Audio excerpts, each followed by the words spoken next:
My name is Chantal Thompson and I am she, her, and I'm also known as the Barkindji Warrior in my community because I'm a Barkindji Yimpa woman from northwestern New South Wales, Australia.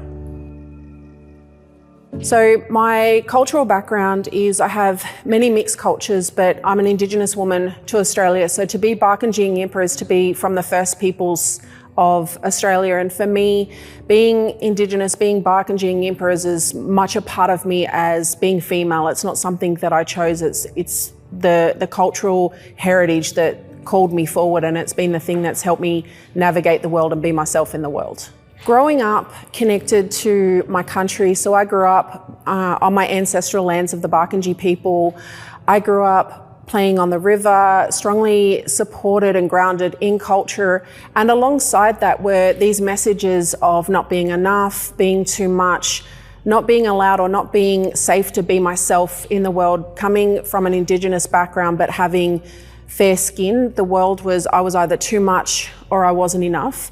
And yet for some reason, the strongest narrative that I held about myself was that my journey was grounded in the dreaming and the songlines of my ancestors. It wasn't dictated to by these other experiences and these other voices that tried to tell me what I could and couldn't be. I've had to fight to be myself my whole life. Whether it was the colonial trauma that impacted my community and the internalization of that violence of shame and genocide and trying to force us to assimilate into white ways of being and doing in the world, and trying to restore and reclaim my culture has always been something I've had to fight to do. Being a female that comes from, it's almost like we have to prostitute our trauma, or our story has to be seated in trauma in order for us to be accepted as powerful Indigenous women in the world. It's like, oh, you became powerful because you've been through some hardship and trauma. But my story wasn't seated there. My story wasn't born there. Those were things that I had to navigate. So from as little as 6 years old, I remember an incident that happened. I experienced sexual abuse at the age of 6, and it was the first time I remember using my voice and fighting back in the world, telling me to be quiet.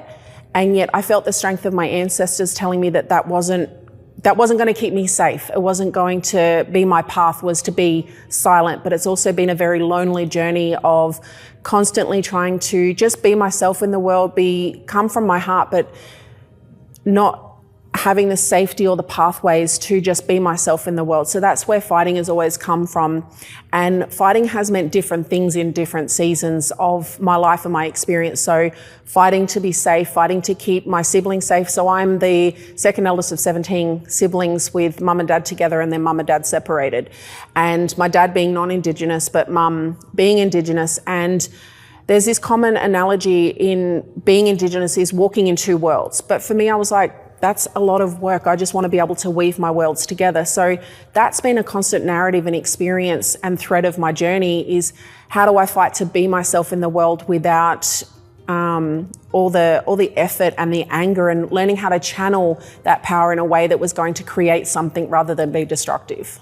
So the first time I remember very significantly was when I was 15. I was about grade 9. And I had a teacher tell me I was more likely to end up dead or pregnant than I was to finish school because of my cultural background, and that my brothers were more likely to end up perpetrators of domestic violence or in jail because statistics were against us. And it was the first time that I kind of really started to understand that it was up to me to shift the narrative, not just about me, but by me and for me in the world. So it was fighting to use my voice, but at 15, I was also getting into actual physical fights. Because with the trauma that I'd experienced and the things like the drugs and alcohol, the family violence, the sexual abuse, my trauma manifested in physical anger to protect myself. So anytime someone would challenge me or make me feel unsafe, I would fight back. By the time I was 19, that was becoming really destructive. So I had these two parallel paths that were happening. I had the dysfunction and the pain and the trauma and the behavior that was manifesting in me just wanting to be safe in the world. And then I had this deeper kind of grounding journey that was kind of guiding me through, and at those moments where I could take a path that would destroy my life or a path that would seed something else, I kind of always was drawn to that path. So at 19, I was I'd graduated school. I was already at university, but I was also still in that part of fighting for myself. And someone said to me, oh, you should go and try martial arts, because they could see the fighting spirit, but they could also see that I had a lot of potential. So I was introduced to martial arts at 19, and in Australia, it was still a really young sort of thing. UFC, cage fighting, had already just started to take off globally, and Jiu-Jitsu was very new to Australia. So when I went to my local club, so I grew up in a regional community called Dareton, and then later on Mildura, which are Latchi country, and Jiu-Jitsu wasn't a done thing then. So when I worked in, it was like all these guys wrestling around on the ground, and I was really intrigued, and I was like, can I do something like this? Because at that point there was only myself and one other female in the club. So for me it was a pathway, and finding martial arts and weaving that together with my culture really was the journey that got me to start to learn to channel my power. It taught me self-mastery. It was this journey of going, I need to learn about myself in order to be myself in these environments. And coming from a martial arts, it's very much about humility, practice, discipline, focus. But it was also a space where Jiu-Jitsu is like a physical and mental game of chess. It gave me this arena to be able to figure out who I was and how to use that to translate to Jiu-Jitsu and creating my own style. So since I began Jiu-Jitsu, I have now won 3 world titles in Brazilian Jiu-Jitsu, and I'm also now a black belt. So I've been doing Jiu-Jitsu for 22 years. And at that point, that's the height of my career so far, is winning 3 world titles and being able to also transition to freestyle wrestling. So I was on the Australian wrestling team for a few years and tried out for the Olympics, the Commonwealth Games, and won an Oceania wrestling title. So at the moment, those have been the highlights of the career, and being able to use that to give other people permission to kind of share their journey. But Jiu-Jitsu is something that I'm still doing. So 22 years I've been training and practicing, and I'm now on my path to seeking to win a black belt world title, because that's the only one kind of that I haven't won yet. So in order to win a world championships, there's 2 levels of Jiu-Jitsu. So you've got the professional league, which is held in LA, and it's always held at the last week of May, first week of June. And you come in and you register for your weight division. So if you're a black belt, you also have to qualify in your own country. So you have to have been competing and ranked a certain level of points to qualify to compete at the World Championships.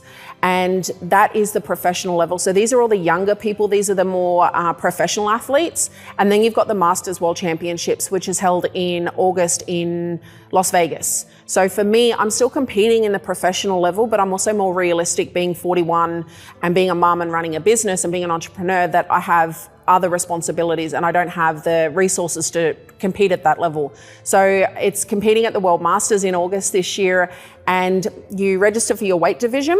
You're competing your weight division, but then you also have the opportunity to compete in the open weight, which is all of the women who have qualified and medaled in their divisions that then go into an open arena to see who's basically the best of the best for that year. So I just wanted to share with you my black belt. And there's a big story behind my black belt. So on my black belt is inscribed the Barkindji Warrior. So every time I tie my belt on, I know that I'm becoming that version of myself. It's like going through a ceremony and putting on my armor and stepping into that spirit.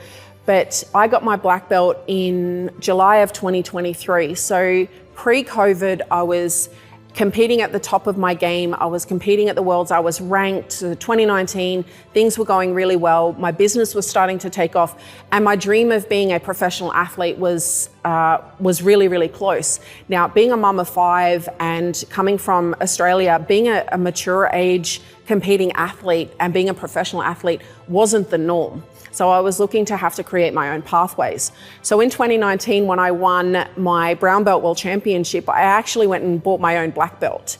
And it's not the done thing. And I got it inscribed with the Barkindji Warrior, because the Barkindji Warrior is a name that was gifted to me by an elder in my community, because a lot of my community didn't understand who I was. I was the one who was always going first or doing things differently or evolving our culture and taking it in a way that it hadn't been done before. So there was a lot of judgment, a lot of misunderstanding around a mum's not supposed to do those things, or Indigenous women aren't doing those things, so why are you doing it? So when she gave me the name the Barkindji Warrior and I bought my first black belt, this was me giving myself permission that this was going to happen in my journey. I didn't know how it was going to happen. So when COVID happened, I didn't think it was ever going to happen because I retired from competing and I also had another child. So I was 38, I had my youngest child, and with being pregnant with him, I had a very difficult birth. I was 144 kilos, which I think is over 300 pounds. I had emergency C-section and I fractured my tailbone. So I thought my career was done. But then in July of 23, my coach, my professor came from Brazil and he called me and he said, I want to give you your black belt. And I said, but I haven't been training. And he said, but you're not done here. And I know in order to bring you back, we need to give you your black belt. So even though I wasn't ready and I didn't believe I had what it took to be a black belt at that level, I knew I could become a black belt through my journey. And now my journey to being a black belt world champion is so much bigger than me, but also this one's for me. Because the first one, no one believed I could do it. The second one, people stood up and paid attention. The third one kind of cemented me as being an elite athlete in my 30s, as a mum and an Indigenous woman, challenging that status quo. But this time, this journey is personal. So that's what black belt means to me at the moment.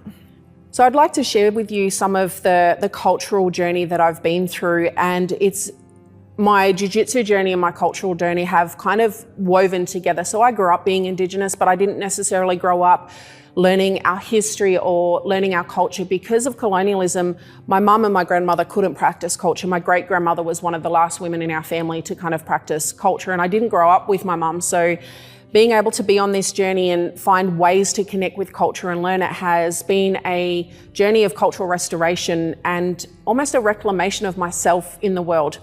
So I started practicing culture more seriously at around 25 after I was already a mum of 3. And I knew that I needed to ground myself in culture to be able to find my path in the world. So this is called a dilly bag, and it's one of the first things that I learned how to weave and practice women's business. And these are clapsticks, and they're used as ceremonial tools to create music, or for me when I'm speaking, instead of trying to capture the audience's attention, I use these, and it's almost my way of reminding myself and waking up my ancestors to walk with me, to, I guess, guide me on this path and wanting to plant seeds that will have a ripple effect for generations to come. So when I use these items, it's my way of saying I'm still Indigenous, I'm still here, even though the world tried to wipe us out. When we hold our clapsticks, they have many different designs. This is red gum from the Barkindji country, so it's trees that are on the river, and they're very dense. So I'm going to give you an example. And we would use that to wake our ancestors up, or we would use it to create a rhythm for our girls or our kids to dance to when we're sharing culture. And when we're not using them, we carry them in our dilly bag, because this is also like our medicine bag. So women were gatherers, and we would always have them with us. It wasn't just something that we did for a performance. Like, this was ceremonies and ways of moving through the world. 2019 was a very significant year for me. It was very much a year where I think my community started to understand what I was doing in the world, and how me being me in the world was really starting to shift the narrative for our community first and foremost, particularly for our women and girls, around being a mum doesn't mean I need to self-abandon, and being a leader doesn't mean I need to burn out. And this was a ceremonial belt that my auntie Claire Bates created. And a lot of her journey her cultural journey started when she was in her 40s as well, because growing up, she wasn't allowed to be Indigenous, or it wasn't safe to be Indigenous. So that's quite a common story of women finding their way back to their culture at a later age. So this has been woven, and these are emu feathers. So emu feathers are one of the only birds where off of one stem you have 2 feathers. So there's always a lesson in that, is that you have a choice to make. You can either make a choice that can help you or harm you. So when I'm speaking or sharing my story, I wear my culture, and it's not as a performance. It's more grounding me in the responsibility of knowing that who I'm being in the world needs to honor and respect those who came before me. It needs to strengthen those who exist in the same timeline, and it needs to plant seeds for generations to come. And it was around this time that all this journey started to happen, that I started to understand that my journey of being a woman, being a mum, being an auntie in the community was also the planting of the seed for Kiilalaana, the work that I do in the community. And Kiilalaana, ki means heart in our language, and when it's woven in with lalana, Kiilalaana means growing, and growing heart. And for me, it was like, in order to navigate everything, I always had to come back to my heart, but I had to fight to be myself in the world. So Barkindji Warrior started to evolve into Warrior Heart. Aboriginal people from Australia are the oldest living culture in the world. So far, science has documented our journey of being on the continent of Australia as over 80,000 years. So when you think of colonialism, Australia is a very young colonised country of 230 plus years. So when I'm looking at the history, I'm reminded that I come from thousands of generations. And it is my responsibility to pick up where my ancestors left off, to ensure that the legacy that I leave behind, that those that I serve are beneficiaries, not collateral damage to my journey and how I walk through the world. So where Jiu-Jitsu and culture have kind of really woven together is that they really did save my life. So no one talks about in Australia the effects of postnatal depression and postpartum depression and psychosis, and how if you have a history of trauma or intergenerational trauma, that you are more at risk of these things. And as an Indigenous woman, when we present with health issues, it's often dismissed. So I had my first daughter at 22, and then I had my twins at 25. And no one spoke to me really educating me around what the risks were of mental health and those sort of things that I needed to be aware of. And in Western systems of health, the focus is often on the pregnancy and the child. It's never on the experience of the mother. So I'm the oldest girl in my family. I'm used to caring for everyone else. So I didn't have the space or the luxury of slowing down to recognize when I started to become unwell. So by the time I had my twins, I'd already started to expand beyond postpartum depression into postpartum psychosis. I was having episodes of imagining hurting my kids, and I'd stopped doing jiu-jitsu by this point. I wasn't involved as much in my culture. So the things that kept me strong and well weren't in my daily experience. And being a mum at 25 of 3 children under the age of 3 was a big thing, and trying to work and study as well and just be me in the world. So I didn't recognize, and when I did start to suspect that I was not well, I didn't feel like I could speak up, because in Australia, Indigenous women that present with issues or challenges, we're often face the risk of our children being removed because they're Indigenous. But my journey got to a point where I actually had an incident where I hurt my daughter. I started to act out the psychosis. I was disassociated, and I didn't even have this language back then. And I started to squeeze my daughter because I'd started to act on it. And then her dad walked through the door at that point, and I don't know what would have happened if he hadn't have walked through the door. So I left the house and I tried to seek help. But when I got to a female doctor to share my experience, her first words were, "You're Indigenous, we want to send child protection and the police to check on your children, and you should spend time in a mental health facility." I was 25 and all my fear was coming to the forefront. It was now becoming a risk that I could lose my kids because I was unwell. So on the way home, I tried to suicide, and something stopped me. And now I know that it's because my life has a bigger purpose beyond that. So I had to take responsibility to heal and begin that journey, because no one could help me until I was willing to help myself. And Jiu-Jitsu and culture were really the pathway. So I started Jiu-Jitsu again, and I started to take responsibility for my own healing, because I didn't want to use medication because my family had a history of addiction. And I really had to start to take responsibility for my own healing. So that was the intersection of being unwell. And that was really the seeded point of me becoming a world champion, because Jiu-Jitsu was my playtime, it was my therapy, and competition was just a way for me to channel things, because in comparison to being a mum and being an Indigenous woman and working, like it didn't seem that big of a deal. It was just what I did on the side. But it became so much more than that. By being on the mats, being an Indigenous woman on the mats and a mother, I started to heal so that I could then do what I needed to do for my kids. And that was the entry point of me starting Kiilalaana, the community work that I do. The entrepreneurial journey started from there. And it all started because I wanted to do better for my kids, but in order to do better for them, I had to do better for myself. When I'm asked what my assignment is in the world. It's kind of evolved over the years because now I understand, so we call an assignment our dreaming or our ancestral mandate.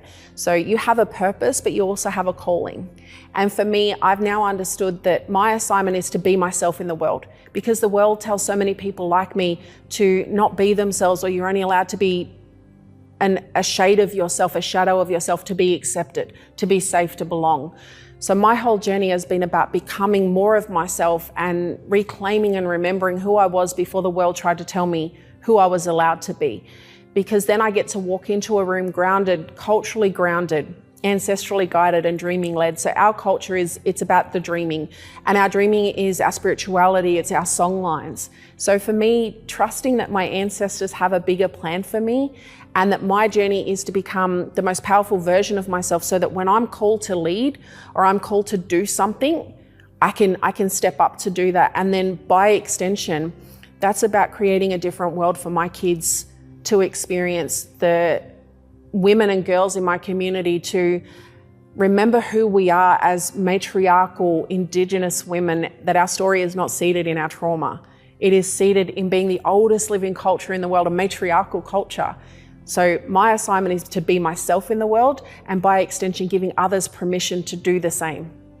So when I first found Alan, it came through connecting with another entrepreneur, and when I look back on my journey, it's kind of, I've always been led and guided to where I needed to be.